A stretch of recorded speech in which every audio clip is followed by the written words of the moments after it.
روس کا $1 ارب کا حصہ صرف فلسطین کی بحالی پر خرچ ہونا چاہیے۔ کرملن۔ روسی صدارتی ترجمان دمیتری پیسکوف نے کہا ہے کہ روس کی جانب سے پیس کونسل بورڈ آف پیس فلسطین کی بحالی اور انسانی ضروریات کے لیے استعمال ہونی چاہیے۔ انہوں نے یہ بات منگل کے روز بریفنگ کے دوران کہی۔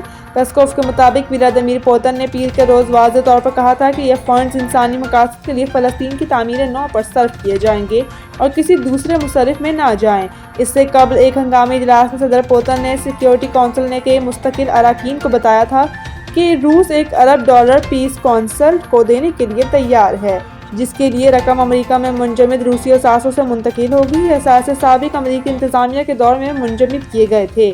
پیس کونسل امریکی صدر ڈونلڈ ٹرمپ کی تجویز پر تشکیل دی جا رہی ہے، جس کا بنیادی مقصد غزہ پٹی اور فلسطینی علاقوں میں سیاسی اور تعمیراتی کے اقدامات کو مربوط کرنا ہے۔ کے سربراہ ہوں گے اور انہیں فیصلہ سازی میں ویٹو کا خصوصی اختیار بھی ہوگا۔ تنظیم کے ضابطے کے مطابق اس کا دائرہ کار صرف غزہ تک محدود نہیں رہے گا، بلکہ وہ دیگر تنازع زدہ علاقوں میں بھی سرگرم ہو سکتی ہے۔ چارٹر میں یہ وضاحت نہیں کی گئی کہ جمع ہونے والے فنڈز کو کیسے استعمال کیا جائے گا۔